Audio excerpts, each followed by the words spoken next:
está de volta com mais um episódio e hoje, meus amigos, o momento em que estamos gravando esse programa, no caso, uma semana antes do que vocês estão ouvindo, aconteceu uma coisa muito legal, cara, uma coisa muito bacana que está acontecendo, meu amigo Cardoso, e que enche o meu coração e acredito que o seu também de alegria, né? Exatamente. Cara, assim, primeiramente, eu gostaria de desejar a todos um grande dia. E é isso. Só vou desejar um grande dia e aproveitem esse momento porque esse momento é nosso. Lembrando que a gente tá gravando aqui no dia 11 de setembro, né, que é uma data mundialmente conhecida por ser uma data festiva. Exatamente. E tá acontecendo aí um grande momento, né, uma grande festa aqui no Brasil. Acho que quem não tá dentro de uma caverna vai associar os fatos, né? Mas tá feliz, Marcelo Vinícius? Eu acho, Dan... Fala aí. Rapidinho, eu queria pedir a devida vênia aí. Eu acho que a gente tinha que fazer esse programa inteiro no linguajar do STF. Seria incrível. Entendi. Pô, fico muito honrado com a presença dos senhores, da senhora, de todo o nosso público. E eu quero dizer que raras vezes fiquei tão feliz no passado. Passamos por anos de desgraçamento mental, notícias terríveis, caos, medo e delírio, mas viver é da hora. Pois é. Na semana passada, antes desse dia tão glorioso, né, do 11 de setembro, a gente soltou um comunicado aqui explicando que esse programa sairia um tempinho depois, né? A gente ia segurar, na semana passada não teve programa. Então, assim, o bom de não ter programa é que a galera teve, né, mais tempo ainda pra comemorar aí as grandes conquistas que a nação brasileira alcançou, mas esse comunicado que a gente postou na semana passada também marcou o retorno da Tainá, que ficou um tempinho aí sem gravar, muita gente tava lá perguntando, mandando mensagens e tudo mais, e eu quero saber como você tá, Tainá, tá tudo bem contigo? Pô, grandíssimo dia, né? Então como não estar bem num dia como esse, não é mesmo? E como você falou aí, a semana anterior não teve episódio, né? Mas deu tempo aí pra galera celebrar e também jogar mais ainda Silksong, que foi o que a gente fez também, né? Eu, pelo menos, tô enterrado no jogo desde que ele saiu. Acho que eu não sei nem como que é mais, ó, tocar uma grama, basicamente. Mas tô muito feliz. Eu tô bem, só falando um pouquinho sobre minha ausência, né, nas últimas semanas. Tava meio que em between jobs, que nem diz Marcelo Vinícius, então eu tava meio que cuidando de umas coisinhas pessoais, algumas coisinhas assim de trabalho e tudo mais. E agora eu tô de volta. Estou de volta e não apenas eu, né, estou de volta, mas Silksong e a esperança de um mundo melhor também. Pra quem não entendeu, toda essa introdução foi sobre o fato de Silksong finalmente ter sido lançado. Eu não sei o que vocês acharam que era. Exatamente. Correto. Mas, eu queria fazer um comentário aqui importante. Acho que o Cardoso, que tá aqui com a gente desde o princípio, né, Cardoso? Afinal, nós fundamos isto aqui. O Up, antes de ser Up, né, quando ele tinha aquele nome que não pode mais ser nomeado, o podcast nasceu ali num período pré-pandemia, mas a gente nasceu na beiradinha da pandemia acontecer, né? Não, a pandemia nem existia ainda. Foi tipo assim... Cara, eu lembro de dezembro de 2019, o shopping que a gente trabalhava, porque era dentro de um shopping, estava todo temático de Natal, e a gente estava gravando junto com o Coelho o primeiro episódio do falecido que não pode ser nomeado. Exatamente. Eu sou o Jogadan, mas vocês podem me chamar de Dan, e agora podcaster acompanhado do meu amigo Coelho. Olá, meus amigos, eu sou o Coelho no Japão. E aí, pouquíssimo tempo depois, né, da gente gravar ali os primeiros episódios, a pandemia aconteceu. E ao longo da pandemia, a gente semanalmente falava sobre os cuidados, sobre as pessoas cuidarem de si, cuidarem do próximo, das pessoas que estavam ali convivendo com elas e tal. E foram longos e longas semanas da gente falando... Anos até. Exatamente. Chegou a ser anos. Eu lembro que a gente evitava ficar, falando muito sobre o velho remendado aí. O inominável. Mas a gente sempre falava sobre questões que não tinha como não falar, porque era o que estava acontecendo no mundo, né? E aí, cara, é impossível agora não pensar nesse longo período que a gente viveu, né? E que foi muito ruim, muito pior, graças a esse desgraçado, assim. E não pensar que agora é um momento muito sublime, cara. É um momento muito sublime até aqui pra galera que ouve a gente há muito tempo. Porque o que tem de ouvinte que já veio falar comigo, pessoas que eu já encontrei pessoalmente, assim, que vieram falar sobre o podcast e que tem histórias relacionadas a gente por conta desse período, né? Porque o podcast, a mídia podcast, ela se tornou muito parte da vida das pessoas na época da pandemia, né? E calhou da gente ter começado a fazer isso daqui às vésperas da pandemia acontecer. Então muitas pessoas vêm falar sobre essas coisas. Eu tenho certeza que essas pessoas aí estão, nesse momento, comemorando, assim como a gente. Então um salve pra todo mundo que ouve o Up desde antes, desde o princípio, ou que começou a ouvir semana passada, ou que esse aqui é o seu primeiro episódio. Enfim, vencemos muito aí aí e vamos nessa. Eu precisava falar sobre isso. Era importante, eu acho. Eu só acho uma pena, Dan, sendo bem sincero, que isso não esteja acontecendo pelos crimes praticados na pandemia, que foram muitos, assim. É verdade. Atraso de vacina, imitando gente morrendo, sem ar, não sei o quê. Tenho certeza que muitos ouvintes aqui perderam pessoas queridas durante a pandemia. E, assim, o cara falava que, eu não sou coveiro, eu não sou não sei o quê. Fez de tudo para atrasar as vacinas, fez de tudo para praticar a tal imunidade de rebanho que a gente viu que não funcionou, já que 700 mil pessoas morreram aqui no Brasil durante a pandemia. E é uma pena que ele esteja sendo hoje já condenado e com pena de 27 anos de reclusão em regime fechado, por outros crimes que não só o mais importante de todos, que foi o ágio macabro da pandemia, né? Então, assim, espero que no futuro, ou que num presente muito breve, a gente consiga ver ele sendo condenado também por todos esses crimes cometidos na pandemia. A gente lida muito mal com memória, né?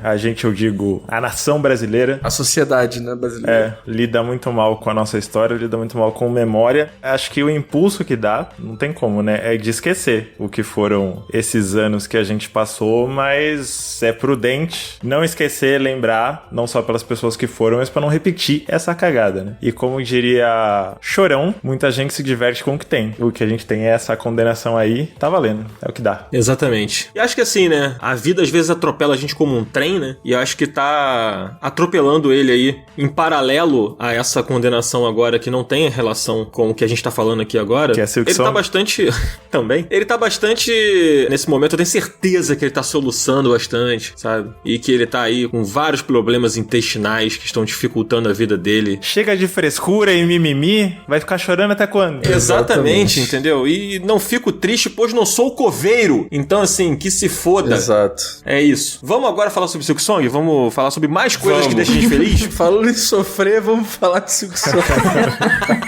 Exatamente. Mas, enfim, esse é um adendo importante que a gente fez aqui. Eu perguntei se mais alguém tava bem. Tá todo mundo bem, né? Não, impossível não tá Hoje bem. mesmo estando mal, tá todo mundo bem, exato. Então tá bom. Exato. Então, Zabuzeta, puxa aí uma canção... Não sei, qual que a gente puxa aí? Antes da canção, eu preciso fazer um pequeno adendo a esse episódio aqui. Ela vem. Você me permite uma parte, Daniel, do episódio? Vai, ué, fica à vontade. Não sei do que você tá falando, mas tá bom, vai. Quem ouviu o último episódio, não o nosso comunicado que saiu semana passada, mas o último episódio da semana retrasada, ouviu esses senhores, Daniel Schettini e Marcelo Vinícius, proferindo calúnias sobre mim e sobre a minha relação com o Nintendo 64. E lá vem. E aí, eu quero, mais uma vez, repetir o que eu falei e por que começou essa historinha de que eu não gosto do Nintendo 64. À época, eu falei que eu testei o Zelda Ocarina of Time no Nintendo Switch Online usando o controle do Nintendo Switch, não necessariamente o controle do 64 do Nintendo Switch. E na época eu falei, pra pessoa que não tem o controle do 64, só tem o controle do Switch e tá revisitando esse jogo pelo Nintendo Switch Online, eu acho os controles ruins. Mas eu não disse que o controle do Nintendo 64 ou que controlar ele no Nintendo 64 era ruim. Eu falei que no controle do Nintendo Switch eu achei esquisito. Mas eu comprei um controle do Nintendo 64 que funciona no Switch e joguei o Zelda. E funcionou super bem. Então, vocês são os canalhas. É isso. Cardoso, você está refazendo o passado, Cardoso. Não foi isso que você disse, não. Você pode falou. voltar. Os controles do Ocarina of Time são ruins. Não você falei falou isso, não sim. falei isso. Eu falei pra quem estiver jogando agora no Nintendo Switch Online, usando o controle do Nintendo Switch, é ruim. Agora, testei com o controle do Nintendo 64 do Switch Online, né? Aquele que vende, cara, pra cacete aqui no Brasil. E funcionou super bem e me senti super familiarizado e feliz. Eu vou atrás desse programa, que eu não me lembro qual foi, mas eu vou atrás. Vai. Eu vou achar pode esse trecho e a gente vai tirar aqui. Duvido, moleque. Tu não... Porra. Vou achar. Eu lembro vagamente, só que minha memória é um cu, então. Mas eu lembro vagamente do Cardoso defendendo que o jogo precisava de um remake, porque a galera mais nova não ia conseguir jogar. Ah, não, mas isso é real mesmo. Isso eu ainda defendo. Isso eu já acho que é chamar de ruim, mas... Então tu tá falando que os controles não são bons, pô. Não, pô, eu só tô falando que a galera nova vai ter dificuldade, pô. É isso. Ah, mas a galera nova tem dificuldade com Silk Song também. Pô, mas eu tenho dificuldade com o Silk Song. Todo mundo tem dificuldade com o Silk Song. Pô, é só Tainá que não tem dificuldade com o Silk Song. Mentira, eu tenho sim. Então vamos falar dele, então. Né? Mas a nossa Constituição garante o direito à ampla defesa, tá registrado. Exato. Olha só, eu quero propor aqui um desafio pra galera que tá ouvindo. Eu sei que tem uma galera que é muito atenta, que tem boa memória. Volta e meia no grupo secreto alguém fala assim, teve um episódio que fulano falou sobre não sei o que, alguém sempre acha, mano. Então, Então... Daniel, você não vai terceirizar pra nossa audiência o trabalho que você falou que vai ter. Não, eu tenho certeza que a audiência vai fazer isso com prazer. Se você for contratar assessor, você vai pagar, entendeu? O bagulho aqui é você fazer o teu trabalho aí, porra. Eu tenho certeza que a nossa audiência, que é uma galera apaixonada pelo caos, entendeu? Vai abraçar essa missão aí de ajudar a gente aqui a fazer justiça. Porque eu não tô aqui querendo incriminar o Cardoso. Eu estou querendo fazer justiça com o réu aqui. Ô, Tainá, você acredita que eles pararam o episódio? Esses moleques me amam, né? Eu não estava gravando com eles. Não estava gravando. Eles pararam o episódio pra ficar 15 minutos falando sobre mim. Não, a gente tava falando... A gente tem que falar do Cardoso aqui, porque o Cardoso ele quer remake do Ocarina of Time. O Cardoso não gosta dos controles. O Cardoso não sei o quê. Pô, pelo amor de Deus. Mas tinha a ver com o tema. Agora, Silk Song e Bolsonaro sendo preso não tem nada a ver com isso. Você que tá interrompendo o programa pra falar sobre isso aí. Tem. Eu pedi a devida vênia, pô. Entendi. A devida vênia. Entendi. Então, Zabuzeta, puxa aí uma música sobre justiça. Ô, Zabuzeta, puxa aquela que mistura o Plantão Globo com porra do Medo e Delírio Brasília. Você sabe qual que é. Caralho, me mandaram no WhatsApp o Plantão da Globo em ritmo de samba. Sensacional, cara. Maravilhoso. Mas vamos lá, bora. Um abraço pro Cristiano Botafogo e pro Pedro, sei lá o que, do Medo e Delírio Brasília. Adoro vocês. Pô, esses momentos de festa, não é nem um pedido de música, é só uma menção honrosa. Esses momentos de festa me lembram duas músicas de Mario. Mario que, inclusive, quando sair esse programa, já vai ter completado 40 anos. Parabéns, Mario. Super Mario Bros, na verdade, né? O Jumpman é mais antigo que isso. Mas que Mario? O Bros, pô. Eu achei que você ia falar o Condenado Atrás do Armário. Tem duas músicas que, momentos de farra, sempre eu lembro delas. Uma é a do Tobogã, de Mario 64. Como é que é? Pô, a do Tobogã, como é que era?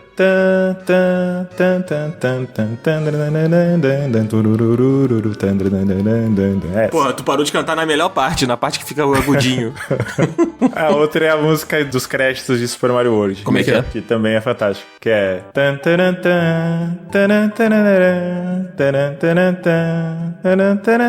Essa. Tava com saudade, Tainá, desses 16 minutos de introdução. Hoje é um dia de festa, então não tem nada a reclamar. Entendi. Mas o bom é que o Marcelos cantando já tem o jinglezinho aí, né? Pro Zabuzeta nem precisar fazer nada. Exato. Facilitou a Tem vida do copyright. Zabuzeta. Exatamente. Então bora falar de Silk Song.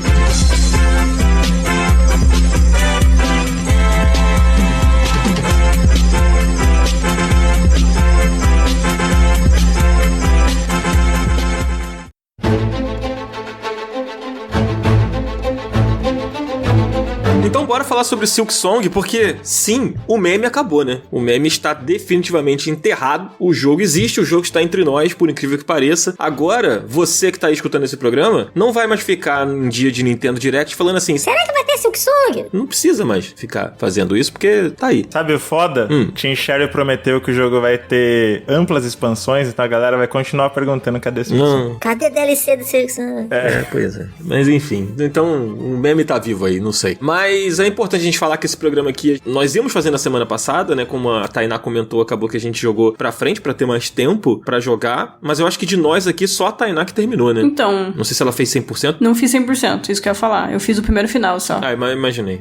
Fiz só o primeiro final. Mas, então assim, eu acho que esse vai ser um jogo que muito provavelmente a gente vai falar mais sobre ele daqui pra frente. Mas esse programa aqui eu acho que é importante ele existir, né? Então, se a gente não passar por tudo hoje, a gente vai acabar falando mais dele mais pra frente, assim. Então, é meio que primeiras impressões, /review em andamento, uma coisa assim. É um programa aí, mano. Ouve aí e é isso aí. Tá bom, exatamente. Mas todo mundo tá jogando, né? É importante a gente comentar isso aqui, né? Sim, Mais ou sim. menos. De vez em quando eu abro lá e jogo. Mas... Já tá jogando, a gente vai chegar lá desse... Acho que é assim com todo mundo, né? Na verdade, de vez em quando dessas, né? Só que é bem esporádico mesmo, mas eu tô jogando. Entendi. Eu acho que antes da gente entrar no jogo, né, falar sobre ele, sobre a história, sobre as mecânicas, sobre o que ele traz, eu acho que é legal a gente comentar um pouquinho sobre o impacto dele, né, as expectativas em torno desse lançamento, e eu acho que é impossível a gente não comentar sobre como foi o dia do lançamento do jogo, né, porque eu sei que já virou história e todo mundo já comentou sobre isso, mas cara, sério, vocês esperavam que as lojas fossem ser derrubadas no dia do lançamento, como aconteceu com Steam e a eShop? Não, isso aí foi muito acima do ponto do que eu achei. Só que assim, eu acho que o lançamento do jogo, tipo, a maneira como ele foi lançado desafia a lógica da indústria como um todo, né? Porque era um jogo extremamente esperado. Sei lá, pô, se você for olhar no canal do YouTube da Team Sherry, eles postaram um vídeo, tipo, falando sobre o Silk Song em 2019, e aí depois eles pararam de falar qualquer coisa sobre o jogo. Então, esse hype foi sendo construído distribuído e tal. E, cara, normalmente qualquer jogo que é super esperado e tal, você tem ali pré-venda, você tem como baixar o jogo, tipo, 1 dia, 2 dias antes e tal. Você tem envio de chave pra jornalista, pra influenciador e tal. E dessa vez, tipo, não teve nada disso. Nada. Uhum. E eu achei isso muito curioso, né? Porque foi uma coisa meio sem precedente na indústria. É nesse ponto que eu ia tocar. Eu fiquei surpresa com o dia do lançamento, apesar de eu ter sido uma das pessoas que tava muito ansiosa pro jogo. Mas depois eu fiquei pensando, porque assim, o jogo ele não teve pré-venda e não teve o pré-download. Então, já tinha muita gente esperando o lançamento do jogo. Acho que até gente que nem tinha jogado o Hollow Knight, mas só pelo bafafá de todo direct falando do Silksong, a pessoa já tava olhando, né, pro jogo. E por ninguém ter podido baixar antes do lançamento pra já começar, como normalmente acontece, né, com o lançamento de jogo, todo mundo entrou ao mesmo tempo. Então eu acho que eu até fiquei pensando depois, será que a Team Cherry, mais especificamente, né, o gerente de marketing deles, que é o Matthew Griffin, que ele é um cara esperto, será que ele não fez isso de propósito, justamente pra ter meio que um marketing orgânico, porque todo mundo ia falar sobre isso? Lógico, com certeza. Porque eles não têm pré-venda, não tem pré-download, todo mundo entra ao mesmo tempo para baixar ao mesmo tempo. Isso faz lojas caírem. É porque, assim, um dos poucos dados que a gente tem é do SteamDB, né? Que é um site que compila dados, tipo, da galera que tá jogando jogos na Steam, no PC. E aí, se você for olhar ali no lançamento, e até o all-time peak de quantas pessoas jogaram o Silksong foi de 587 mil pessoas. O que já é muita gente. Mas a gente teve casos ano passado, sei lá, de 2 milhões de jogadores e tal. Então, assim, tipo, o fato de cair a loja é muito fruto dessa coisa que eles fizeram, assim, de não ter pré-download do jogo e tal. Assim, eu acho que é super importante, eu acho que é meio que histórico, assim, tipo, tanto que, sei lá, não teve nem dado de venda depois disso. A gente não sabe quantas cópias o jogo vendeu e tal, mas foi inédito essa coisa de cair todas as lojas. Porque não foi só Steam, caiu, foi Steam, foi Nintendo, foi PlayStation, foi todo mundo ao mesmo tempo, né? Então... Só uma correção, o PlayStation não caiu. Caiu, pô? Não, pô? Não, ele demorou muito pra lançar. Só por isso não caiu, né? Eles lançaram depois e lançaram mais caro, né? É verdade. Como tudo na Sony. E a tela de erro de servidor, acho que foi o primeiro grande meme, depois começou a bonequinha da porta ficar batendo lá cantando, mas acho que o primeiro grande meme de Silksong foi colocarem a tela de erro de servidor como o primeiro chefe do jogo a ser derrotado. Pode crer. Eu vi várias ilustrações usando aqueles bonequinhos do Steam, né? É, exatamente. Uma única coisa que eu queria talvez criticar um pouco nessa estratégia de lançamento é esse lance de não mandar com antecedência pra criadores ou pra imprensa, porque eu acho que tem muita gente que conta com review ou conta com nota do jogo e tal pra pensar se quer comprar ou se não quer comprar. E eu acho que no fim isso mais atrapalha do que ajuda, assim. Acho que nesse caso em especial, vamos ser sinceros, esse lançamento, ele aconteceu da maneira que aconteceu, com esse lance de, daqui a 2 semanas sai, aí sai sem pré-download, e aí o preço é muito abaixo do esperado. Isso tudo só foi possível porque o jogo já tinha zilhões de wishlist. Ele já era um sucesso, muito antes de sair. Então, acho que nesse caso em si, fica meio que,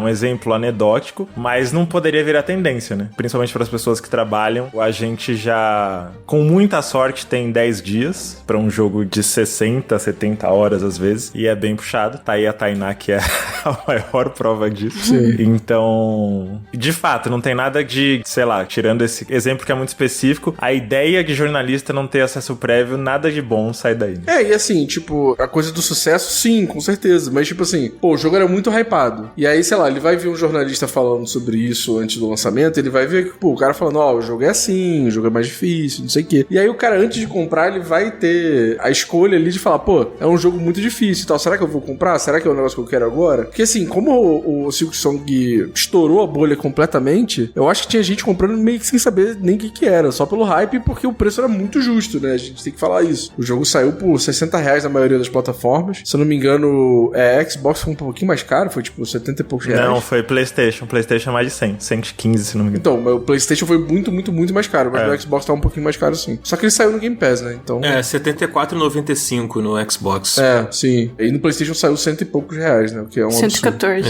Mas isso aí é muito mais uma falha de precificação do Brasil, né? Porque ele saiu a $20 lá fora. Aqui, tipo, variou o preço no Brasil nas plataformas, né? Tipo, só o Steam e a Nintendo que jogaram o preço, assim, mais, sei lá, mais pra perto da realidade, não sei, do brasileiro. Então, mas tem um lance sobre isso, né? Eu acho que aqui o Byte, eles postaram no Twitter um tempão atrás sobre precificação do PlayStation, e eles falaram que, assim, só pra resumir, eles basicamente falaram que no PlayStation você tem tipo um Excel, assim, tipo uma planilha de conversão automática. Então, o desenvolvedor, ele não tem como como localizar o preço pro Brasil. Porque assim, se você for converter $20, ele dá tipo R$100 e poucos.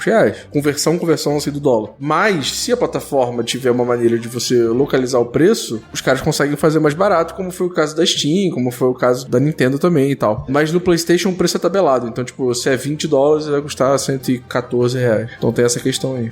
Inclusive isso gera muita confusão, né? A questão da precificação quando, por exemplo, naquela polêmica do Mario Kart World ser mais caro e tudo mais, todo mundo não, né? Uma galera reclamou que a Nintendo não tinha localização de preço. Cara, eles têm. Eles não localizam os próprios jogos, mas qualquer pessoa que vai lançar um jogo na eShop pode localizar o país que ela quiser. E no fim era bem o oposto. É a loja da Sony, do PlayStation, que não tem, né? PS Store. Eu mandei aí pra vocês o tweet da Killbyte falando sobre isso. Mas é um erro da Sony, né? Você não poder, localizar o preço não faz o menor sentido. Consegue colar aí, ó, lá no final da pauta, esse link que eu posso colocar na descrição do episódio pra quem tá ouvindo, se quiser ver. Fica aí a curiosidade. Tá lá. Bom, fez todo esse burburinho, todo esse barulho no lançamento e assim, como vocês falaram, né? O jogo já era um sucesso antes dele lançar, muito por conta do hype, independente das pessoas terem ou não jogado o Hollow Knight de 2017. Muita gente já tava meio que comprado de que o jogo ia ser uma parada fenomenal, né? Porque, enfim, já era um conhecimento popular, assim. Quando esse jogo sair, vai ser brabo, né? Então, assim, acho que até quem não jogou o primeiro jogo já tava entrando nesse movimento, né? De, tipo, se perguntar quando que o jogo sai, entrar no grupo da galera que tava ansiosa pra ver o novo trailer, pra ver qualquer novidade do jogo, né? Visto que o estúdio ficou em silêncio durante muito tempo, né? Em relação ao jogo e tal. A gente até fez uma postagem lá no Instagram falando sobre isso. Pra quem não teve a oportunidade de ver, tá lá, dá uma olhadinha. Tainá mandou muito bem nessa postagem. Mas, assim, quais eram as nossas expectativas antes do lançamento? Eu acho legal, eu quero saber muito da Tainá, que eu sei que ela é bem fã, assim. Como é que tava, Tainá, pra você, assim, essa longa espera pelo jogo?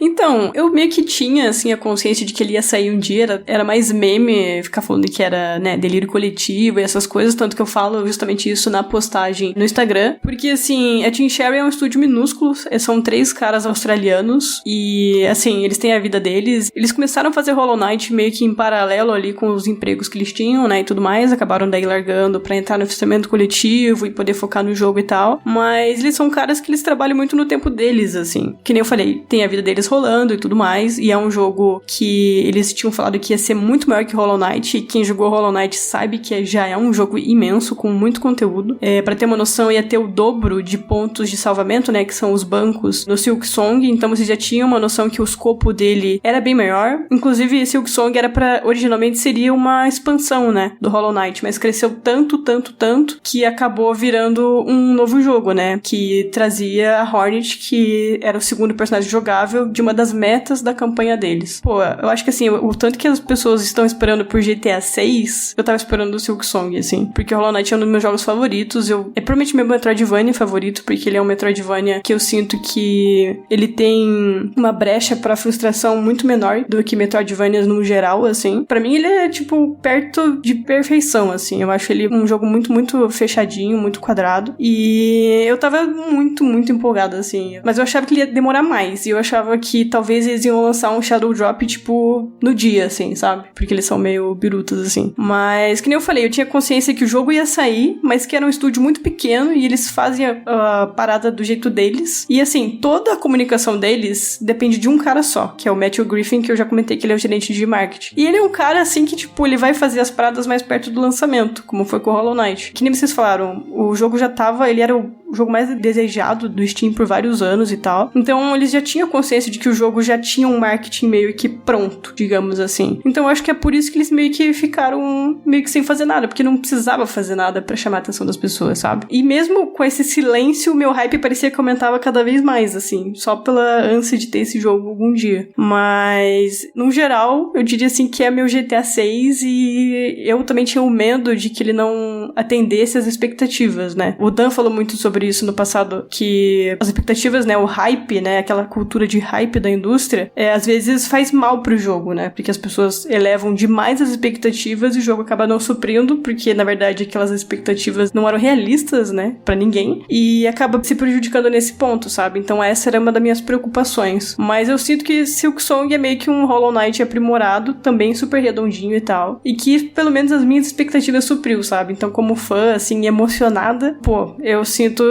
que meu hype tava imenso e atendeu. E, cara, tô muito feliz, assim. Pra mim é o melhor jogo, assim, dos últimos anos, fácil, assim. Palavras fortes. Essa parada da expectativa, né, do impacto, na perspectiva das pessoas, eu acho que, tipo, quem era muito fã de Hollow Knight, muito provavelmente tá com a Tainá, assim, tipo, tá nesse mesmo time da galera que tá muito feliz e tudo mais, porque eu acho que ele entrega muito do que essa galera gostaria que ele entregasse. Agora, eu só não sei se aquela galera que a gente tava falando que talvez não fosse tão fã, mas que tivesse embarcando na parada, não sei se atende o que essas pessoas estavam esperando. Até porque é isso, né? Essas expectativas irreais, assim, em torno do jogo. Sei lá, se o cara não é tão fã, talvez ele nem entenda no momento que ele tá jogando o porquê que ele tava com aquela expectativa, sabe? Uhum. É muito doido isso, né? Mas eu queria perguntar pro Marcelos, por que você acha que o Hollow Knight é tão especial, assim? Tipo, o que fez ele ser tão especial a ponto das pessoas terem nutrido esse desejo? Porque, assim, nos últimos anos, o que mais teve foi o Metroidvania, né? A gente pode fazer aqui uma lista de, sei lá, 30 Metroidvanias aí na última década que, de alguma forma, se destacaram em algum momento, que são bons jogos e tudo mais. O que você acha que faz ele tão especial? Cara, eu acho que o fato de ter saído tanto Metroidvania é parte do motivo dele ser tão lembrado, dele ser tão especial. Porque quando ele saiu, inclusive resgataram, né, essa repercussão inicial do Hollow Knight na época, a gente tá falando aqui de 2017, quando ele saiu, muitas das análises preliminares, aqueles comentários de usuários, de Metacritic, Steam e tal, eram falando justamente: ai, mais um Metroidvania sombrio, meio monocromático, ai, que jogo genérico, ai, quem precisa disso a essa altura? Porque já era um gênero cada vez mais popular em jogos independentes, né? Tem alguns jogos que são muito homenageados por desenvolvedores indies, principalmente quem trabalha com jogos 2D, e dois desses jogos são justamente Super Metroid e Castlevania Symphony of the Night, né? Tem muito jogo baseado nisso. E eu acho que o que deixou Hollow Knight tão especial foi que as pessoas que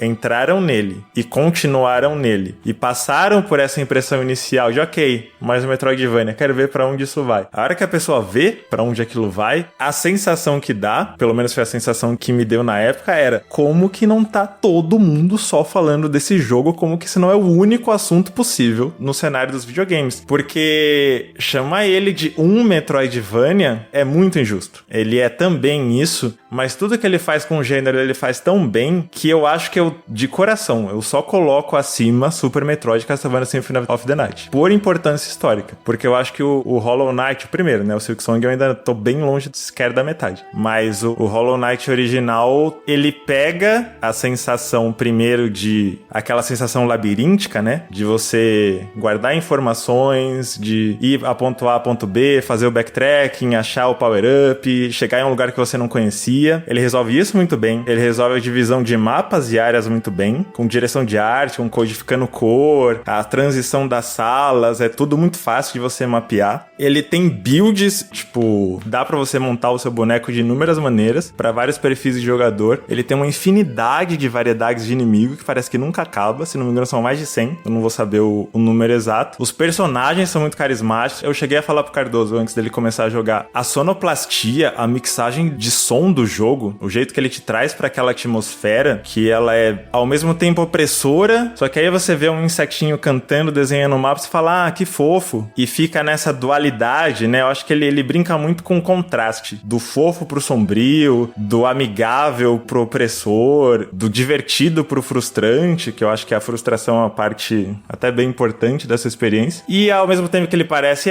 é um bonequinho cabeçudo andando num cenário escuro que a princípio parece que não tem, sei lá, não tem grandes implicações. A história também vai pra direções que, cara, é padrão From Software, assim, de você ficar puxando o fio das implicações de lore, da mitologia daquele mundo, da cosmologia daquele mundo, né, porque fala muito também sobre religião, e eu acho que essa receita é perfeita pra você criar uma comunidade apaixonada. Hollow Knight, ele tá no que eu chamaria da segunda grande vinda de jogos independentes, assim, né, eu acho que eu citaria 3 jogos na primeira, que são Super Meat Boy, Limbo e Braid. Aí teve a explosão Minecraft, etc. Mas entre 2015 e 2017 tem 3 jogos que eu acho que eles jamais teriam tomado a proporção que eles tomaram se a galera debatendo online não fosse tão apaixonada. Que são Hollow Knight, Stardew Valley e Undertale. Eu acho que esses 3 jogos, eles conseguem fisgar a paixão das pessoas. Porque quando você se apaixona por uma coisa e você quer se aprofundar naquilo, geralmente chega uma hora que você não tem mais pra onde ir. Que você não tem mais o que debater, ou que você ficar meio isolado naquilo. Com Hollow Knight sempre tem pra onde ir. É tudo muito amplo em todos os aspectos. Eu acho que foi isso. Eu acho que foi principalmente isso. Eu passei esses dias por alguns debates, assim, algumas pessoas comentando sobre como fica a régua tanto do Metroidvania quanto dos jogos independentes a partir do momento que um jogo como o Silksong existe, se torna realidade. E aí tem essa comparação de, tipo, como ficou a régua pós Hollow Knight, como fica a régua agora com Silksong, que foi um debate parecido quando o Baldur's Gate saiu, né? Que as pessoas falavam, nossa, o que os caras estão fazendo com esse jogo, estão entregando com esse jogo aqui, implica em todo o gênero de RPG e como os outros jogos vão responder ao que está sendo feito aqui. E aí eu lembro dos desenvolvedores reagindo a isso, várias entrevistas com pessoas falando sobre, tipo, não tem como fazer um jogo assim,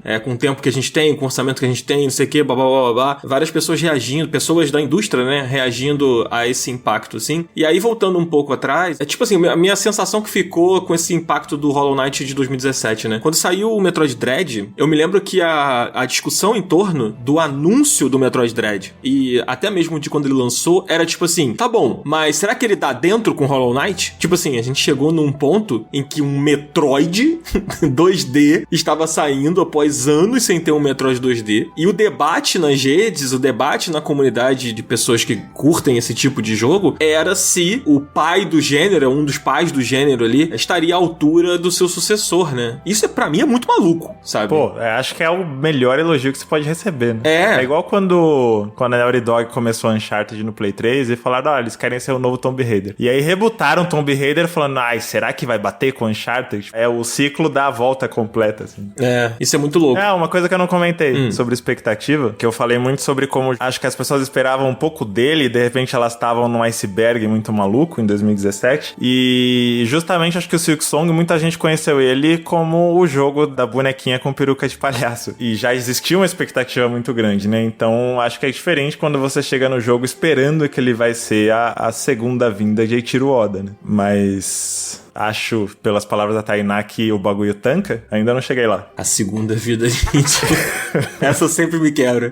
Que eu tava mutado aqui. Acho que a gente pode entrar no jogo, né? Você quer falar alguma coisa, Cardoso, sobre essa relação com o jogo antes dele existir? Ou vamos passar pro finalmente? Cara, eu queria traçar um paralelo aqui. Hoje eu tô meio inspirado em traçar paralelo. Mas, tipo assim, eu entendo por que esse jogo foi tão hypado. As pessoas esperavam tanto e sonhavam tanto com esse jogo, justamente porque ele fez o contrário do normal, né? Tipo assim, ao invés de soltar muita coisa, foi um silêncio absoluto e foi sempre uma coisa, tipo, sei lá, um easter egg aqui, um easter egg ali, um vai, não vai, um vai ter, não vai ter. E como fã do maravilhoso músico estadunidense Frank Ocean, eu entendo isso, porque a coisa do silêncio, eu acho que ela gera muito mais expectativa do que a coisa do mostrar demais, sabe? Porque é isso, a galera começa a teorizar, a galera começa a viajar ali na coisa e, tipo, achar que vai ter, não vai ter, é possível, é impossível, vai cancelar, não vai cancelar. Então eu acho que a expectativa do silêncio, ela foi e ela é ensurdecedora aí nesse caso. Porra, você falar isso me lembrou. A estratégia de marketing do jogo, pelo menos do meu ponto de vista, não fazia nenhum sentido eles ficarem mostrando progresso ou soltando vários trailers, porque, cara, de verdade, trailer de Hollow Knight, no caso o trailer de Hollow Knight Silksong, não me dizia absolutamente nada, além do que a gente já sabia desde o começo. É Hollow Knight com a Hornet. Isso eu já sei. A graça da coisa, o chance de Hollow Knight é sinestésico. É som, é textura, é fricção, é combate. Tipo, é silêncio, solidão, exploração. Assim, não dá pra passar isso em trailer. Então, pra mim, ver o jogo seria,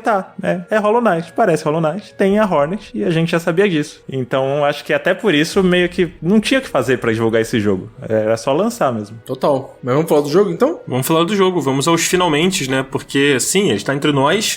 Eu acho que é legal a gente falar sobre do que se trata, porque a gente sempre responde essa pergunta. Mas eu queria fazer um exercício diferente aqui e já perguntar... Vou jogar pra Tainá, na verdade, essa. Que normalmente a gente pergunta isso depois, mas eu vou perguntar primeiro. Que é se a gente precisa jogar o original antes de jogar o Silksong. Você acha que precisa, Tainá? Não, eu diria que não. Porque em termos de história, absolutamente não. E se você já jogou Hollow Knight antes, o que vai mudar na sua experiência é basicamente que você já vai entrar entrar em Silksong já entendendo certos sistemas, que é pegando em alguém que não tocou no Hollow Knight, ele vai ficar meio confuso e vai levar um tempo pra entender. Mas se você jogou, você já entra sabendo daquilo, mas em termos de história você não precisa saber nada, porque você passa em outro reino, é outro rolê, é outra história. Tá aí. O Cardoso, inclusive, tá sendo um marinheiro de primeira viagem, né? Exatamente. Na época eu não acompanhei o hype do Hollow Knight, e aí virou aquela coisa que eu comentei nos episódios aí passados, assim. Você precisa jogar. E aí eu fiquei com um pouco de preguiça, não joguei, e aí eu quis acompanhar o lançamento do Silksong, até porque quem assina o Up lá no Aurelo tem acesso ao nosso grupo secreto. Cara, e o nosso grupo secreto virou Silksong. Tipo, a gente conseguiu separar ali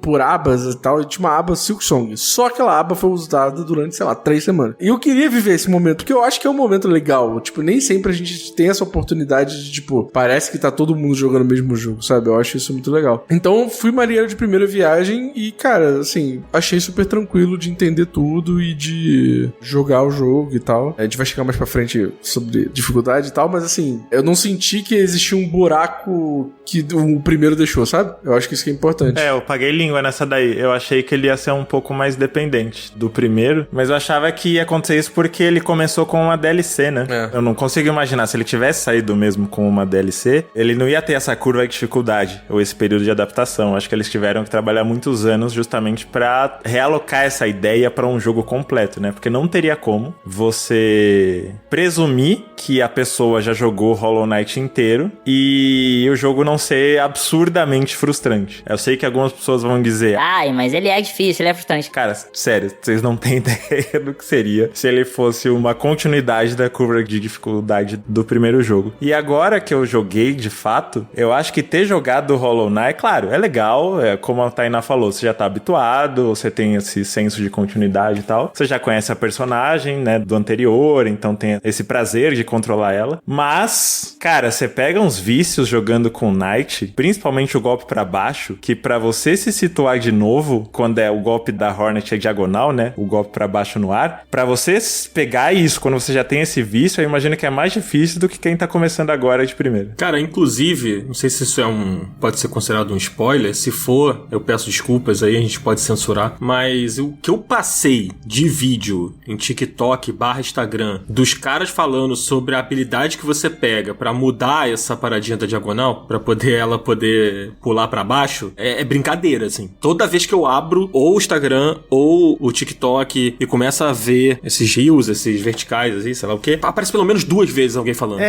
E aí é o peito fechado, né? O contrário dessa coisa de tentar se adaptar a uma ideia nova. Porque eu achei muito legal o golpe diagonal, né? Eu também. Eu só tive muita dificuldade com aquela porcaria daquela rosa lá, pra dar o pulo e tal. Mas assim, é dificuldade de começo. Depois você pega o jeito e vai fazendo na moral, assim. Mas no começo eu tive muita dificuldade. Eu acabei pegando essa habilidade aí que o Dan tá falando muito de bobeira, assim. Porque essa é uma coisa muito legal do jogo e que eu gosto muito, que é, tipo assim, o jogo deixa você se perder e isso faz parte da experiência, sabe? Cara, e eu passo muito tempo perdido.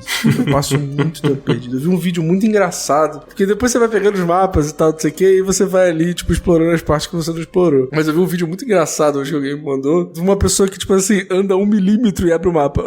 Dá um pulo, abre o mapa, tá ligado? Porque tem horas que eu fico exatamente assim, e mesmo assim eu fico, caralho, eu não faço a mínima ideia onde eu tô, não sei pra onde eu tenho que ir, mas isso é muito legal, sabe? Eu tô nesse momento do jogo que, assim, tipo, eu sei quais são as missões que eu tenho que fazer, mas ao mesmo tempo eu gosto de ficar mais perdido do que saber pra onde eu tenho que ir, porque isso é mais legal. Eu acho isso muito interessante. Uhum. E é legal como o jogo ele tem pequenas coisinhas que são recompensadoras, assim, não é só matar um chefão, por exemplo, pegando um exemplo mais geral, assim. Mas, por exemplo, o golpe pra baixo na diagonal da Hornet, você tem dificuldade, mas quando você pega o jeito, ele é recompensador de usar, sabe? Ou quando você entra numa área nova, você tá completamente perdido, aí você começa a ver aquelas argolas, né, que a chakra deixa, que ela vem de um mapa, e você já sente aquela recompensação só de conseguir o mapa do lugar. Então, o jogo, o tempo todo, ele tem essa sensação de, né, de te recompensar, só que não exatamente, porque você tá fazendo uma coisa tão pequenininha, mas faz a tua experiência, sabe, na exploração. Sim. Pô, Tainá, vou te falar que eu fico muito feliz quando eu tô andando, e aí eu começo a ouvir. Dai. Faz essa merda, vou comprar o mapa. Aí chega lá e eu não tenho rosa suficiente. Que ódio, velho. Pô, é muito bom. Cara, aqui em casa a Thaís, ela fica cantando essa porra. Ela não está jogando. Quem tá jogando sou eu. Só que, tipo, toda vez que você acha uma carinha do mapa, normalmente tem um pontinho de farm perto, né? Um lugar que tu pode ficar indo e voltando pra poder pegar mais... Rosário. Os rosários, né? É, Rosário. E aí eu fico indo e voltando. E aí toda hora, tipo, eu vou lá, mato os inimigos, aí eu desço, aí eu vou até o banco mais perto, aí eu volto. Aí daqui a pouco começa o cara a cantar de novo. Aí eu vou lá, mato os carinha, pego não sei o que, sento no banco, volto pros bichinhos respawnar. E aí, tipo, eu transformo o ambiente da minha casa no inferno pra quem não aguenta essa música, né? Porque, enfim, não deve ser muito agradável, eu imagino. Quem não gosta dessa musiquinha é maluco. É, assim, acho que depois que você ouvir um pouco mais do que você gostaria de ouvir, principalmente se você não tá jogando, talvez não seja tão legal, assim. É só uma desconfiança minha. Eu acho que tem algumas coisas no Hollow Knight que quem pega sem contexto acha meio esquisito, assim. Por exemplo, às vezes eu tô jogando também, aí tem algum barulho, porque os personagens eles não falam, né? Eles só fazem uns grunhidos, assim, esquisitos. E aí minha namorada vê e fica tipo, o que tá acontecendo nesse jogo, sabe? Só que, sei lá, é uma parada engraçada e tudo mais que eu acho graça porque eu tô dentro daquele contexto entendendo o que tá acontecendo. Sim. Então quem vê de fora deve achar que é maluquice, assim. Não, mas tem uns gemidos que a quinta série ali vai forte, tá? Às vezes você tá jogando e vê um gemido, você vê, lá ele. Mas assim, no geral eu acho muito engraçado. Pô, tem o Guaraná, cara. Guaraná é muito foda, pô. Guaraná é muito pica. Vocês estão ligados no Guaraná, né? Ô, Zabuzeta, bota aí o Guaraná, pelo amor de Deus. Cara, mas eu vi um que, Zabuzeta, eu acho que você vai ter que censurar aí. Porque é meio mais 18 até demais. Porra, tem que achar aqui, peraí, que é muito engraçado. Ela fala, não sei o que lá, vagina. E aí, tipo assim, eu fui ver o vídeo e literalmente tem isso. Eu fiquei assim, caralho, como isso é possível? Que ela fala, vagina fora. Vagina fora. Vocês viram isso? Caralho, não. Vocês não viram? Não. Tem um detalhe a mais que eu acho que do charme desse jogo, que fez virar um fenômeno de popularidade, é que os personagens, na sua maioria, são muito fofos, só que os diálogos são super verborrágicos, são profundos, assim, né? Eles têm um jeito polido de falar. A Hornet, todo aquele código de guerreira e de estar sempre em guarda, e eles falando sobre temas mais metafísicos, teológicos, né? Em relação à seda, em relação aos rosários. E é, tipo, ela é a coisa mais fofa do universo, assim. A Hornet não tem noção do quanto ela é fofa. Ela deve pensar que ela é, tipo, a Samus Aran, assim. Só que ela é um insetinho fofo, não tem como. Sim, cara, ela planando já é extremamente fofa. Às vezes eu só fico planando porque é muito bonitinho. Maneiro, sim. Acho que a essa altura do programa, eu não sei se a gente precisa explicar do que se trata, né? Mas eu acho que a gente pode comentar sobre a trama antes da gente entrar em gameplay. Acho que é mais um contexto inicial, assim, né? Se a Tainá quiser dar um panorama aí pra gente ter um norte. Sim, eu vou explicar de forma bem básica também, pra não dar spoiler. Mas, basicamente, como a gente já comentou, né, antes aqui, se passa em outro reino, que se chama Firlongo. E, basicamente, a Hornet, ela é sequestrada por insetos misteriosos pra esse lugar. E ela não sabe por que, ela quer descobrir por quê, né? Porque ela é toda obstinada e tal, toda guerreira e tal. E logo você, né, conforme você vai jogando e tudo mais, você acaba percebendo, e eles também falam sobre que é por conta da seda dela. Tem um mistério envolvendo a seda dela. Tanto que tá no título, né? Que é Silk é seda. E falando também um pouquinho da parte do song, no título do jogo, música tem uma parte muito importante na história também, que é um pouquinho mais pra frente e tudo mais, mas faz sentido depois, que basicamente seda e música são coisas que estão controlando o Firlongo no momento. A princípio é isso, Hornet tá presa não, né? Ela tá perdida em um reino que ela não fazia ideia que existia, e que ele tá preso numa maldição. E ela quer entender por que ela foi levada ali, o que tá acontecendo, como ela pode ajudar, e a partir disso você acaba explorando o reino inteiro, começando de baixo, né? E você tem que subir até o cume dele pra chegar na área principal. Muito legal esse negócio de que tem alguma coisa acontecendo no mundo e todos os NPCs estão cientes de que há um problema e não sei o que, mas você não sabe o que é, né? Você não tem essa resposta no início do jogo. E aí você soma isso à atmosfera que o jogo constrói, que eu acho que é talvez seja a característica que eu mais gosto, tanto no Hollow Knight quanto no Silksong, a atmosfera do jogo. E aí você vai nessa vibe que o Cardoso comentou, né? De você ficar perdido e de fazer parte da experiência você tá perdido. E ao mesmo tempo, tipo, os personagens vão te dando umas informações soltas. Cara, é uma sensação de você querer descobrir, de você querer saber o que tá acontecendo acontecendo. Não sei se isso bate com vocês, mas eu acho que o que mais me pega, assim, no jogo é isso, sabe? Tipo, até quando eu vou ficar perdido aqui? Eu quero saber o que está acontecendo, caralho. E aí eu vou jogando motivado por isso, sabe? E fez muita diferença pra mim, que volta no que eu falei, né, sobre trailer do jogo ser meio redundante, porque eu senti a atmosfera desse jogo muito diferente de Hollow Knight, e eu acho que o fator determinante pra eu sentir diferente é o fato da Hornet falar, dela ser uma figura muito mais ativa naquele mundo, e ela questiona, ela responde, ela interage, ela tem mais essa coisa de agir como uma detetive, sabe? Enquanto o Knight era literalmente um avatar vazio pra você se projetar, e o fato dele do personagem ser mais contemplativo e vago, fez o primeiro jogo parecer muito mais melancólico e muito mais solitário. Mais ou menos o que a gente comentou da diferença do Tears of the Kingdom, de como tá todo mundo mais vibrante, mais reconstruindo, mais participativo, assim, enquanto o Breath of the Wild era mais silencioso. Eu senti isso também e eu acho que isso é bom. Não tô nem entrando no mérito do que é melhor ou pior. Eu acho que é legal ser diferente, né? Acho que é legal ter uma coisa nova. E esse sentimento, né, de conexão com a história, como você investigando um mistério, por mais que no primeiro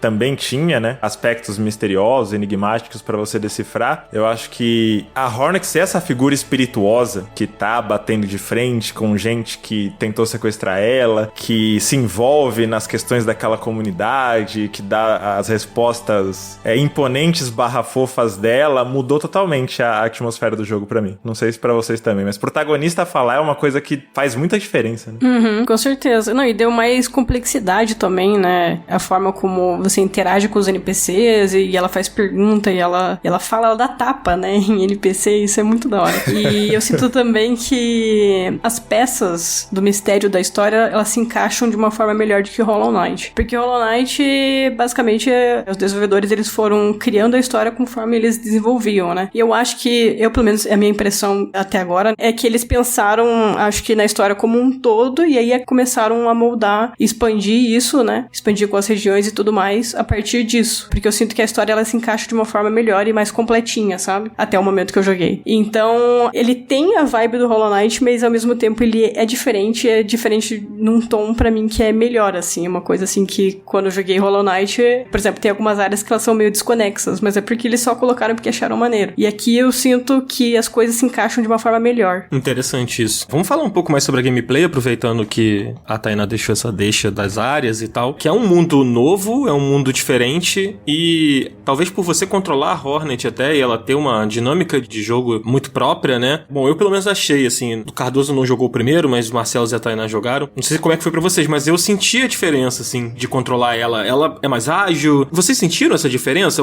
É a impressão minha, assim, pelo menos do início do jogo. Eu achei bem diferente o controle. Eu sou muito sugestionável, né, pelo que eu tô controlando. Uhum. A Hornet, pra mim, ela era o zero de Mega Man X. É aquele personagem que você quer ser e que toda vez que aparece é muito badass e é muito foda. Então, por mais que ela não tenha todos os poderes que ela tinha no jogo anterior, pelo menos no começo, eu acho que eu fiquei com uma abordagem mais agressiva. Eu queria lutar de um jeito estiloso. Acho que isso mudou muito a minha relação com o jogo também. Até você começar a morrer pra caralho e perceber que você tá errado. Tipo isso. Então, eu senti diferença desde o início, assim, principalmente porque ela cura mais de uma máscara, né? E ela consegue se curar no ar, o que isso pra mim já dá uma dinâmica completamente diferente ao combate. E percebi também que ela salta mais alto. Então, isso deu uma leve mexida no level design, assim, de forma geral. E em termos também de visual, né, que o Marcelo falou muito, tem muitas mais animações pra forma como ela se movimenta e tudo mais. E eu sou uma pessoa, assim, que eu gosto muito de prestar atenção em detalhe. Então, por exemplo, o fato de quando você for começar a correr, ela baixa a cabeça pra pegar impulso, e daí depois ela levanta porque ela tá correndo de fato. Então, você consegue perceber esse cuidado que eles tiveram com o visual dela, sabe? E pra mim, isso, não sei se é uma parada assim, meio tipo, só porque eu tô vendo, né? Mas parece que ela é mais flexível, parece que eu tenho mais controle sobre ela, sabe? E isso deixa o comando dela mais confortável. Inclusive, essa sua observação sobre a corrida dela, né? Acho que a galera mais atenta aí deve ter passado por isso nas redes, que é a comparação da movimentação dela com o Alucard, né? Cara, incrível. No Symphony of the Night, porque é muito parecido, né? A forma como ele se mexe, ela se mexe e tal. Quando ela para, dá a freadinha, né? Tipo, a movimentação corporal é muito, muito parecida. Não sei se vocês viram isso, né? Não dá nem pra falar que é acidental, é claramente uma homenagem. É, sim, parece que sim. Cardoso, eu queria ouvir de você, cara, sobre a gameplay, que eu sei que você tem muitas opiniões pra falar sobre, principalmente sobre a dificuldade do jogo, né? Não sei se a gente já vai entrar nisso, mas... Eu acho que isso é até um assunto meio longo, mas o que eu acho legal da gameplay, apesar da dificuldade, é que, tipo assim, tudo que acontece de errado, você não tem como culpar o jogo. É sempre a sua habilidade em fazer as coisas. Tudo bem que o level design, tipo assim, principalmente das partes de plataforma, às vezes é meio complicado. Principalmente no negócio das rosas lá, que no começo você tem muita dificuldade de pegar. Mas depois que você pega, é tudo tão gostoso, é tudo tão fluido e é tudo tão bem feito que, tipo, quando você erra, você sabe que, tipo assim, foi culpa sua que você errou, não foi culpa do level design nem do jogo, assim. Aí agora pra falar de dificuldade, no começo eu tava achando o jogo tranquilo. Tipo assim, tranquilo no sentido, tipo assim, tem a dificuldade ali, mas eu consigo passar até chegar na desgraçado da mosca varejeira. Quando chegou nessa mosca varejeira, aí eu falei, puta que pariu. Aí realmente esse jogo é bem difícil. Como é que é o nome, Tainá, daquele bicho lá? Qual? Alado do pântano? A asa do pântano. Asa do pântano. Vocês já chegaram nesse chefe? Tainá, eu sei que sim, mas cara, Marcelo, vocês já chegaram nesse chefe? Pra você ver como eu sou gênio dos controles, eu empaquei numa luta anterior a essa, se eu não me engano. Aí é complicado, né? É porque assim, até então... porra, Tainá, eu tenho que te contar essa história. Vamos chegar lá, calma aí. Porque, tipo assim, até então... É isso, tipo assim, eu tava achando difícil, eu tava achando desafiador, mas não era um desafiador no nível, tipo assim, eu vou enfiar o Joy-Con, o Pro Controller do Nintendo Switch 2 pela minha goela abaixo e vou me tacar pela janela, porque esse jogo tá me estressando num nível que não tem a menor condição. Quando chegou nesse chefe em específico, aí virou essa chave pra mim do tipo assim, cara, se eu continuar jogando isso, eu não vou sobreviver no dia seguinte.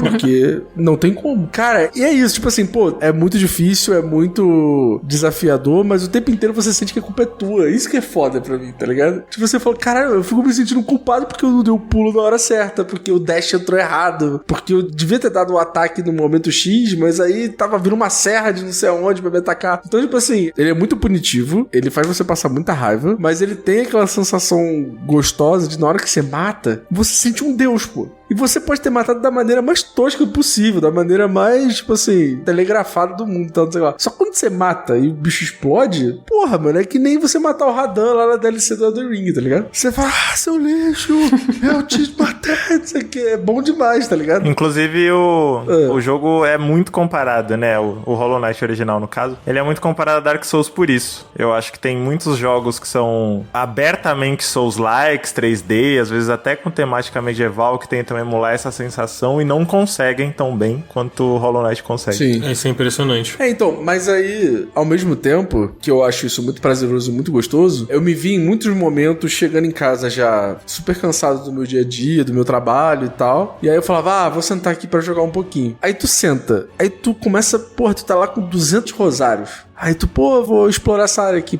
E tu morre pro mob mais tosco do planeta Terra. Cara, aquilo sobe um ódio, sobe uma raiva. E aí, tipo assim, eu me vi em muitos momentos, tipo assim, vou sentar aqui pra relaxar, jogar videogame. Eu adoro jogar videogame pra relaxar. Eu ficava com a raiva do videogame, uma raiva do jogo, que, tipo assim, não fazia sentido. E aí, é muito isso. Tipo, o jogo é muito difícil, desafiador, e você tem que estar disposto a isso. Então, tipo assim, pra quem tá ouvindo e não conhece, não sabe, saiba que o jogo é difícil pra cacete e que você tem que estar com o de peito aberto aí pra passar essa dificuldade. Eu, hoje, não quero passar. Eu senti isso. Tipo assim, eu falei, cara, tá passando do ponto da raiva, da frustração pra, tipo, eu estou passando a odiar esse jogo. E não porque o jogo é ruim. E aí vem a minha crítica e meu elogio ao mesmo tempo. Eu acho que esse jogo, ele é um Breath of the Wild dos Metroidvania. Por quê? Ele pega conceitos que já existiram, conceitos que a gente já viu, só que eles fazem isso à excelência. Tipo, essa que é a grande parada desse jogo. Esse, pra mim, que eu entendi, né? Tipo assim, desse grande hype de por que as pessoas gostam tanto desse jogo. Porque ele pega todos os conceitos que a gente já conhecia e coloca de uma maneira, tipo, excepcional e excelente e, tipo, super bem polida e tal. Mas, ao mesmo tempo, tem essa coisa da frustração e da dificuldade que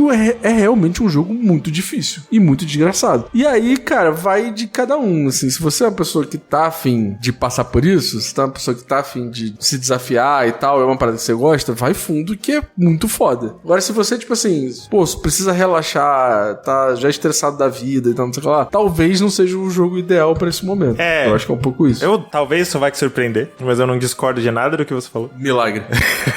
Porque eu acho que você colocou o ponto que pra mim é o mais importante, que é o que você espera quando você senta para jogar videogame. E nisso eu acho que esse debate sobre dificuldade ou diversão, ou às vezes as pessoas falam o jogo não está respeitando o meu tempo, cara, essa conversa conversa foi ficando cada vez mais viciada e que ela chegou a um ponto que ela tá tóxica. Sim. As pessoas estão sendo abertamente agressivas com jogos que nunca prometeram. Ninguém da Team Cherry falou, cara, a gente tá fazendo o jogo pra você chegar do trabalho estressado, sentar na sua poltrona e relaxar. Ninguém te prometeu isso. E nenhum jogo precisa se prestar esse serviço, né? Uma obra de arte, ela não tá a serviço da pessoa. Isso aí é uma outra lógica. Exato. Né? Eu acho que videogames caiu nessa área meio cinza de que você se sente um consumidor querendo ser entretido. E eu acho que isso não tá sempre errado. Tem jogos que são literalmente isso, mas o videogame não é só isso. E ele não tem a mínima obrigação de ser isso. O videogame pode deliberadamente desgraçar a sua vida. E é legítimo se a gente pensar no bagulho como obra de arte. Ninguém chega em casa e pensa, pô, tô meio triste, que eu quero ficar mais feliz, ou vou ver a lista de Schindler, vou ver Túmulo dos Vagalumes. E aí depois vai a internet, porra, o filme não me deixou feliz, sabe? Então, por que a gente trata videogames dessa maneira? Eu sei que nós quatro aqui sabemos a resposta, mas acho que pra quem tá ouvindo, pra quem se depara com esses debates online, é uma coisa pra prestar atenção, né? Como que a gente tá diminuindo o potencial dessa forma de se expressar artisticamente quando a gente quer ser só um consumidor sendo entretido, sabe? Eu acho que esse debate, ele fica um pouco turvo e ele vem muito à tona quando a gente tá falando principalmente de um jogo que é muito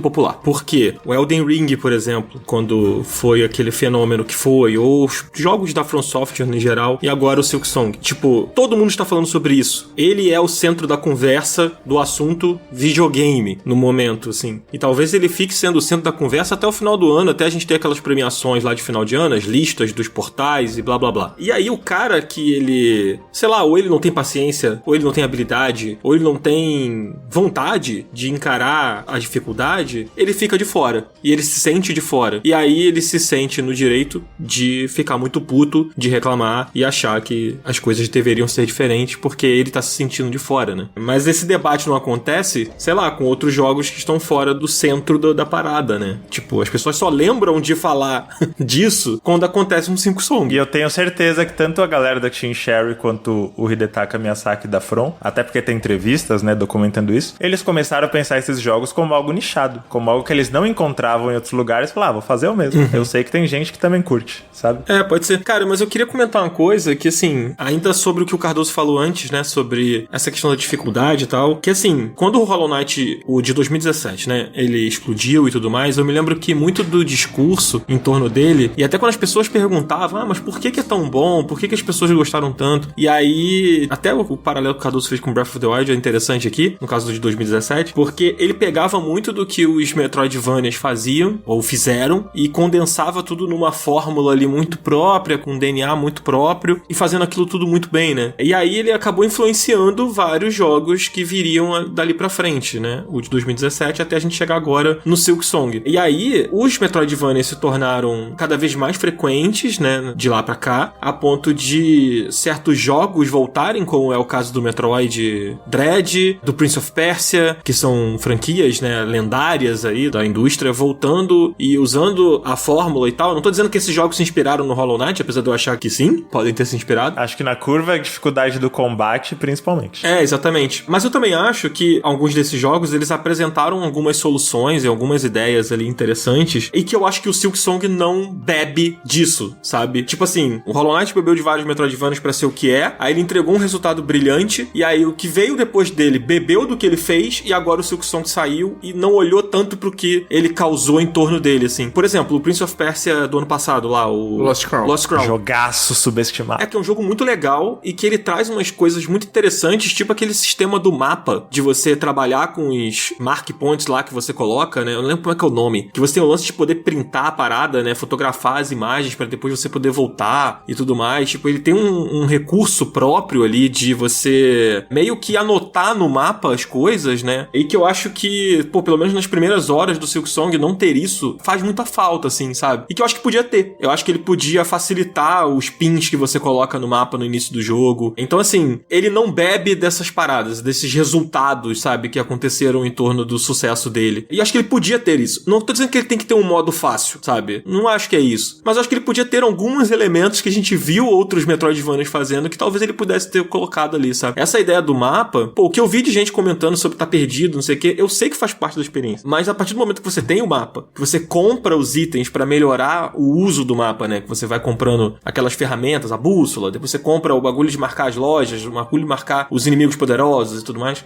Eu acho que principalmente no início do jogo, ajudaria um pouco nessa curva de dificuldade, sabe? Pra galera que tá chegando agora, assim. Eu acho que seria legal ter esse tipo de coisa no início do jogo. E, não sei, eu acho uma pena que não tenha, sabe? Pô, e sabe uma coisa que eu demorei muito pra entender que eu tinha que fazer? Eu demorei muito pra entender que eu tinha que colocar a bússola no slot ali da... Qual é o nome disso, Tainá? Esqueci o nome. Na ferramenta? Não, mas tem um nome, o nome do negócio que você pega lá é tipo... Medalhão. Medalhão, isso, obrigado, isso. Você tem que equipar a bússola no medalhão pra você começar a ver onde é que você tá. Tipo assim, eu pegava o mapa e aí, tipo assim, não aparecia onde eu tava. E eu tava assim, sei lá, deve ser coisa do jogo isso, né? Tipo assim. E aí eu fiquei mó tempão perdidaço no jogo só pra depois descobrir que eu conseguia equipar o medalhão lá.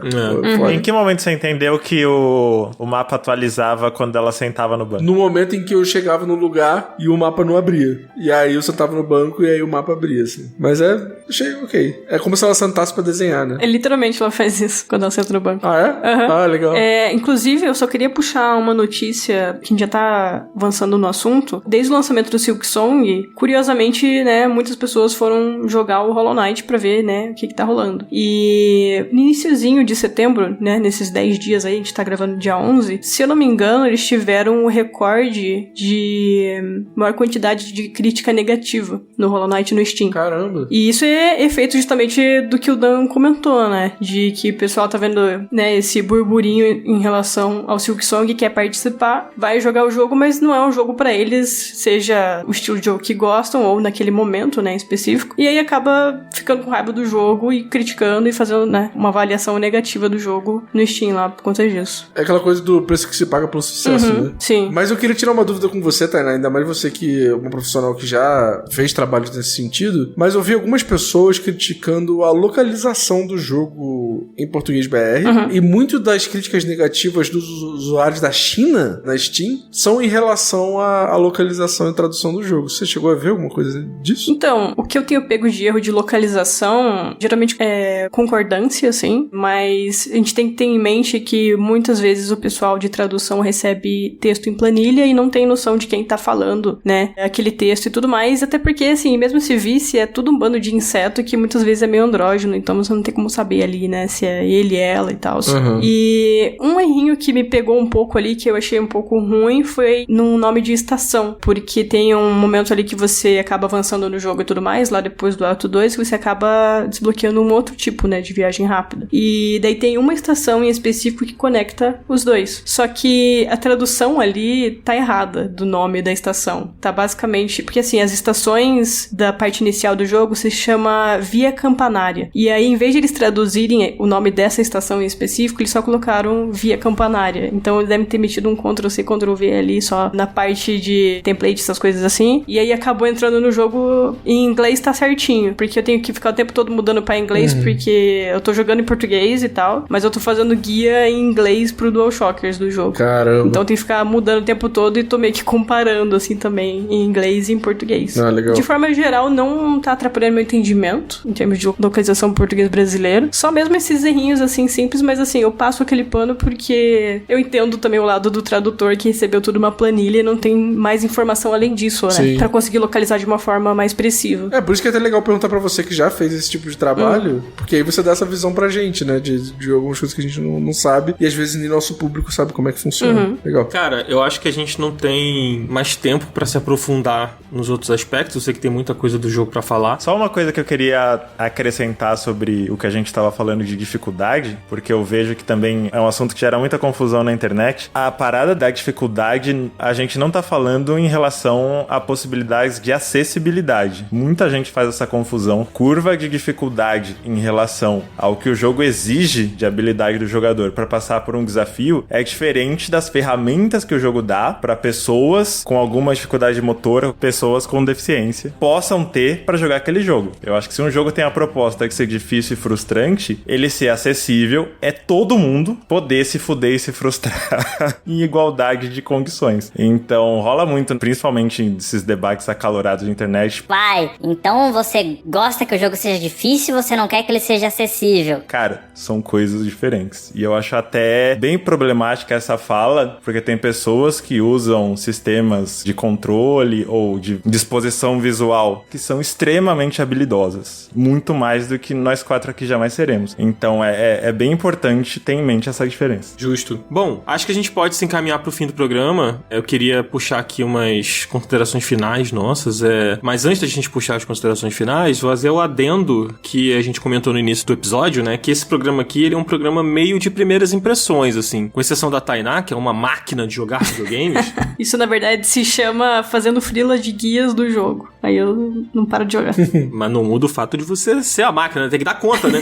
Mas, Tainá, eu queria fazer uma denúncia, Tainá. Diga. Queria fazer uma denúncia aqui nesse podcast. Certos integrantes desse podcast, não vou dizer quem, passam o tempo inteiro, o dia inteiro, jogando apenas um jogo. E esse jogo se chama Rematch. Os caras. É isso. Eu vou colocar a enquete aqui. Quem é o integrante Pô, gigante. que passa?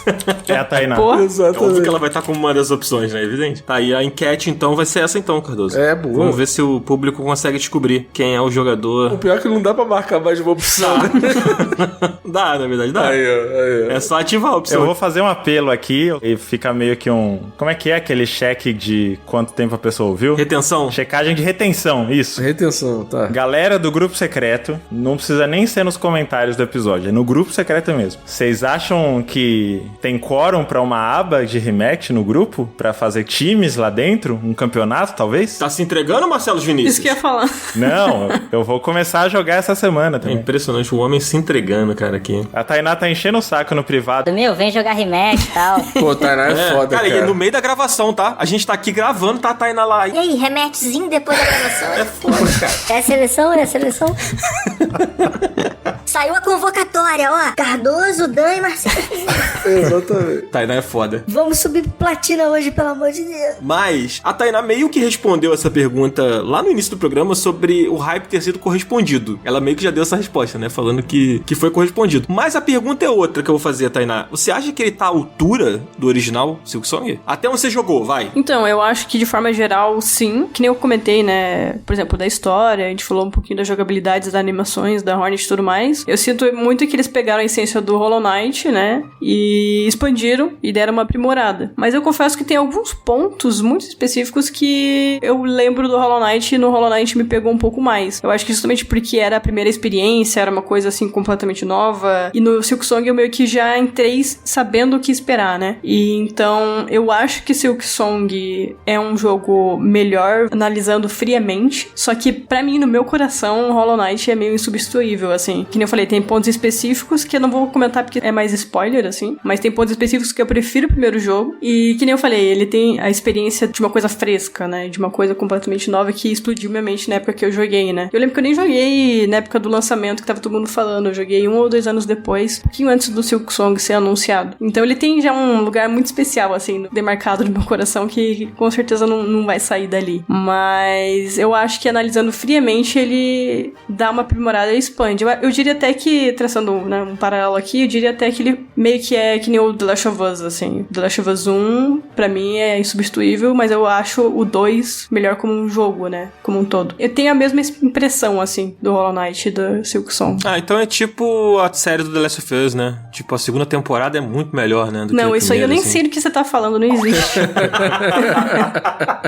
Já bateu a cabeça, menino. É o rematch. Ih, tá se entregando já. Mas, ô Cardoso, até onde você jogou, vai? Você recomendaria o Silksong pra galera? Cara, eu acho que se você gosta de Metroidvania, é um jogo obrigatório, assim. Eu acho que ele é excelente em tudo que ele se propõe a fazer e ele tem um nível de esmero com os mínimos detalhes que, sei lá, eu só vejo em jogo da Nintendo, sabe? Caralho, o Cardoso Nintendista tá de O volta. Cardoso Nintendista venceu demais, cara. É brincadeira. É isso, pô. É realidade, pô. Cara, se eu que não, sei lá, não tive tive relação com o primeiro jogo e tal, não sei o que, eu consigo ver esses pontos, eu imagino pra pessoa que é fã do primeiro jogo, ela só vai ter um deleite aí depois de, sei lá, tantos anos de espera, né? Então, o que me interessa muito nesse jogo é que ele desafia a lógica da indústria como um todo, e eu acho isso fantástico, assim. Eu sempre vou lembrar desse jogo pela história que vem antes do jogo e pela história que ele tá criando agora, assim. Então, acho que é um jogo histórico por muitos motivos, e eu acho que pra quem gosta do gênero é um jogo imperdível. Marcelo Vinícius, o gênio, o craque do rematch.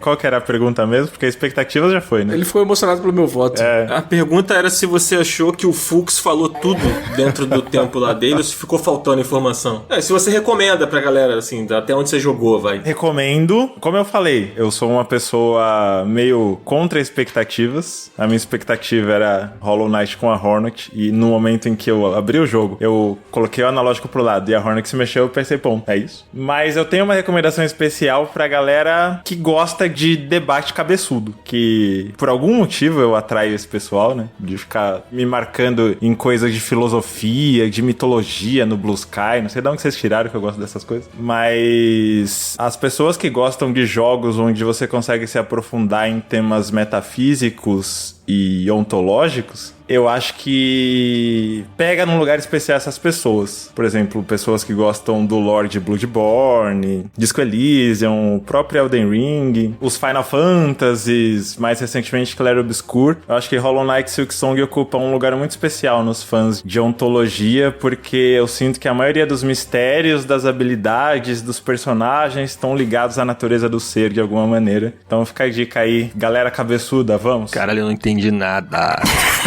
Cara, eu não entendi uma palavra que o Marcelo falou. Foi exatamente igual o voto do Fux, pô. Caralho, é exatamente a mesma coisa. Caralho, simplesmente um peruca. Exato. A Tainá entendeu, não é possível. O cara cuspiu palavras sem nenhum sentido durante vários minutos, cara. Como cara, é que pode? eu juro, o que eu entendi, as pessoas gostam de ontologia e me marcam ontologia, e aí o debate é incrível e Eiichiro Oda e peruca do Fux. Foi isso que eu entendi de tudo que o Marcelo Vinícius falou. Tirando o Fux é um bom resumo. A Tainá entendeu, né? Pelo amor de Deus. Vou. Tainá coagida nesse momento. Não entendi, amigo, desculpa. Triste. É com isso, assim a gente termina. Não vai se explicar, não. Acabou. A gente termina aqui. Tu não vai falar nada não, cara? Caralho, oxi. Vai todo mundo falar, Daniel não vai falar nada. Eu não quero falar, não. Cara, depois do Marcelo Vinícius, não tem como eu falar mais nada aqui. Eu preciso que esse programa encerre assim, cara. Por favor, por favor. Eu guardo minhas opiniões pro futuro. Entendi. Tá bom. E de rematch, tu quer falar? Porra, aí eu falo. Vamos emendar um programa aqui? Bom, a gente parou de falar de Silksong, vamos falar do GOT. Eu quero fazer uma promessa aqui. Eu quero muito falar sobre o novo skate e eu quero muito falar sobre o rematch agora. De novo. Então, se vocês quiserem, aí semana que vem a gente tá dentro desses temas super importantes aí pra... Como é que é a ontologia do Marcelo Vinícius? Ô, Tainá, você acredita que a gente foi jogar rematch esses dias? Aí era a primeira vez que eu jogava com o Marcelo, porque antes não tinha crossplay, né? Aí eu te convidei o Marcelo, aí entra o cara com um nickname assim: O Gênio Marcelo. Não, para. O nickname do moleque é O Gênio Marcelos. Não é Marcelo no singular, porque a conta não é minha. Eu não criei. Entendi. Você jamais criaria uma conta com esse nome. Tá bom. Semana que vem a gente tá de volta. E se vocês querem falar mais sobre Silksong, se querem expandir essa conversa, você faz o seguinte, ó. Você vai clicar aí na descrição desse episódio e aí tem um primeiro link que vai te levar para um site fantástico chamado Orelo. Lá você vai ter a opção de contribuir para a existência desse podcast aqui. Você vai lá, coloca seu cartão de crédito ou paga no Pix, ou seja feliz, da forma que você quiser. E aí você entra no grupo secreto. E lá no grupo secreto a gente tem um canal só de Silksong. Olha só que é incrível. A gente nem precisa fazer outro programa. Acontece lá. O Up acontece lá. Então, é isso. Semana que vem a gente tá de volta. Valeu, Tainá, valeu, Cardoso, valeu, Marcelo, valeu, Zabuzeta, valeu, Starboy. Seu Starboy tá aí? Deve estar, né? Ah, ele comentou. A gente postou aquele comunicado e falou: Pô, os caras fazendo um programa que é só uma abertura. Eu vi o comentário dele, eu achei genial. Os caras literalmente postaram uma introdução. Então tá bom. É isso, gente. Tchau, tchau. Até semana que vem. Valeu. Valeu. Tamo junto. Tchau. Forte abraço aí pra galera da ontologia. 27 anos de cadeia.